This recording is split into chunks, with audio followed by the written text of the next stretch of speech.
All praises to Yahweh, Ba'asham, Yahweh Shai. Double honors unto the apostles of Great Millstone. And shalom to you disciples, brothers out there. This is going to be my response to Iuic, Unlearned Men. So, first and foremost, I'm going to kick it off with a scripture that causes controversy. Alright.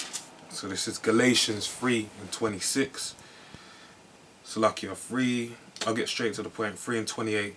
There is neither Jew nor Greek, there is neither bond nor free, there is neither male nor female, for ye are all one in Yahweh Shai. Okay, so now starting with that, when you're dealing with the Bible, we're dealing with the latter end of the Bible, latter part of the Bible, where Yahweh Shai came for salvation, which, mind you, it said salvation is for the Jews. He said he sent. Luke 1:68 states it, Matthew 1:21 clearly states it. They came to save his people. Okay, so we're dealing with the latter time. So in order for us to really understand what's being said, it's like opening a novel and going straight to the end. And there's something said about a statement about a character, but you don't really understand what's happened to that character within a novel to understand why he's at a point where you've opened to in that book. So that's the same thing that's going on here. We're in the book of Galatians, so we need to go back to the key reasons why he mentioned specifically Greek. Okay, because what you got to remember as well is why did it specifically say Greek? Why didn't it say any man? Yeah, why did it specifically say that? Because really there is a difference between the Greeks and the Jews. There was a blatant outline difference. If there wasn't, then when the Hellenistic period came about, our people would have been hand in hand with the Greeks, because their customs and their culture would have been just like ours. But there is a difference. There's a difference in their customs and culture. They're into pedophilia, they're into straight wickedness. Okay? So, as I said before, there's a reason why it says Greek. There's a reason why the New Testament's written in Greek. But I'm going to kick it off with one scripture. This is Revelations 19:10. Well, I might as well read it. Revelations 19:10. And I fell at his feet to worship him. And he said unto me, See thou do it not, for I am a fellow servant, and of thy brethren, and of the testimony of Yahweh Shai. Worship Yahweh, for the testimony of Yahweh Shai is the spirit of prophecy. So Yahweh Shai's spirit is the spirit of prophecy. So we're going to get some prophecy on the reason why these things are in Greek. Okay. So this is Daniel 8, and let's start 8 and 5. Okay, this is Daniel 8 and 5. And as I was considering, behold, an he-goat came from the west, and on the face of the whole earth, the whole known earth at that time, excluding what you know today as the New World, which is the Americas, including Canada, and touched not the ground. That's talking about the swiftness in which this was done in his prophecy, which is talking about Alexander, the one they called great. Yeah. And the goat had a notable horn between his eyes. Okay. And he came to the ram. Now that's even a specified difference. The goat, we're known as the lost sheep of the children of Israel, of the house of Israel, and it specified this man here as a goat.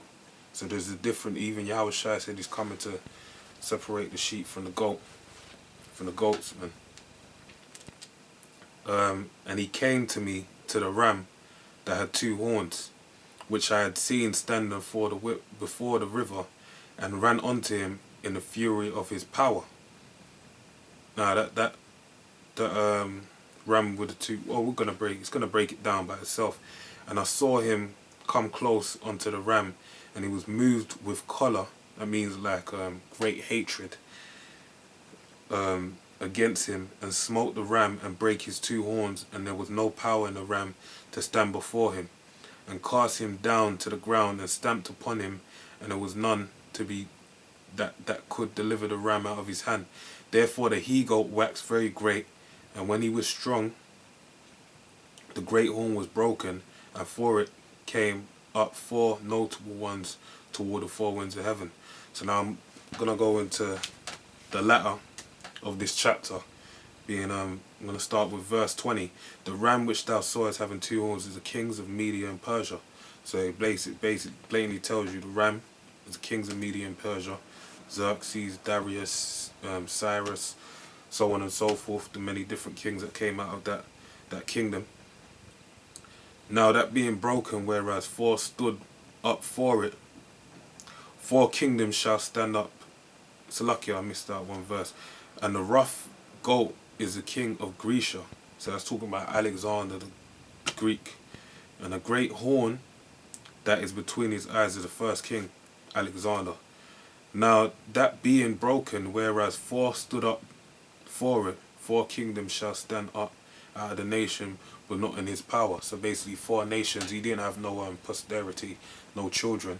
So he had his 4 generals take over. Lacenaeus, Cassander, Ptolemy, and Seleucus. And they all came in and they divided the kingdom between them. So we're going to read about the fulfillment of the scripture, which is in the book of Malachi. Yeah. This is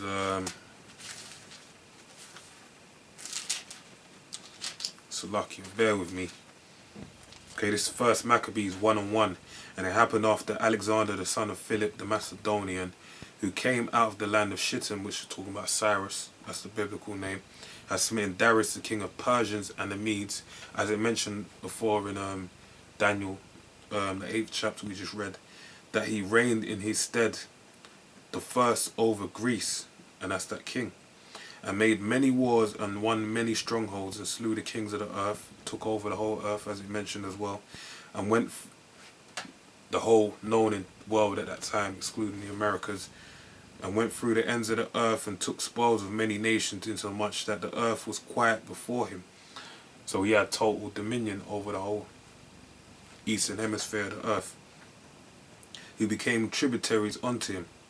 And after these things he fell sick and perceived that he should die. Wherefore he called the servants such as were honourable and had been brought up with him from his youth. So that's talking about his 4 generals that were underneath him.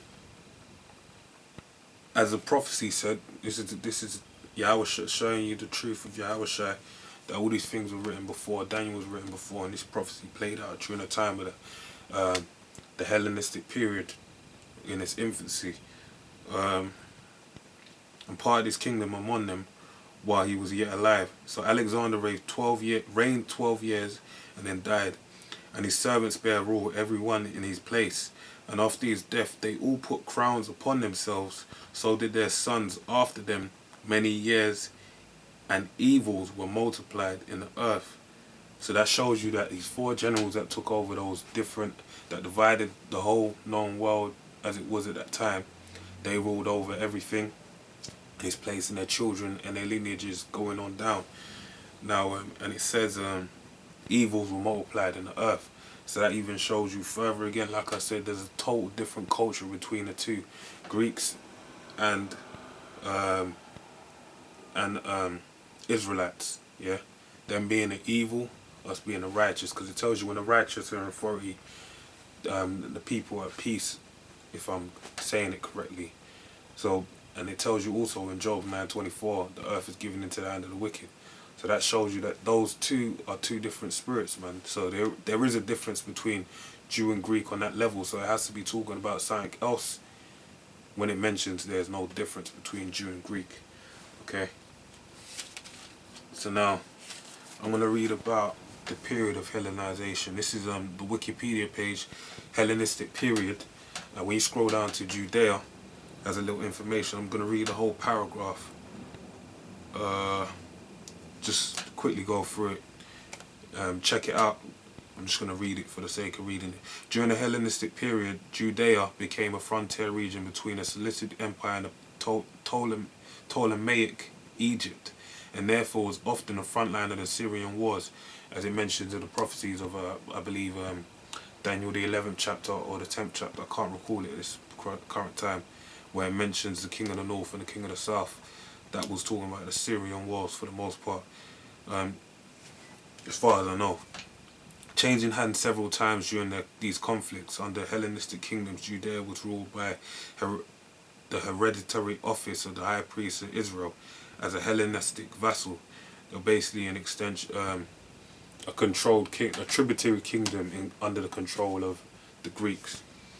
This period saw the rise of Hellenistic Judaism, which first developed in the Jewish diaspora of Alexandria and Antioch and spread to Judea. The major literary product of this cultural syncretism, I've got to look that word up, I don't know what that means. Okay.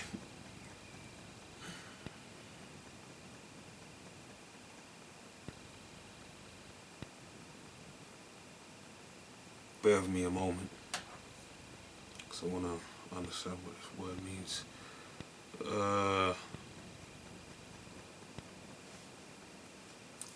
Full soul syncretism.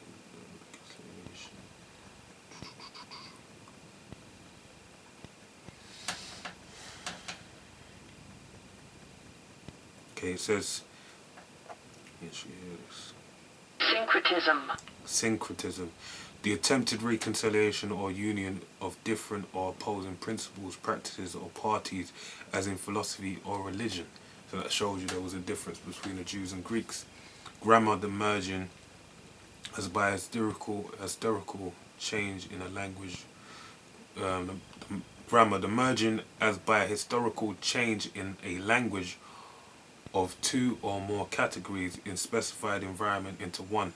So that's talking about formulation of what Israelite, as known as the Israelite customs and culture, and Hellenistic customs and cultures. Right.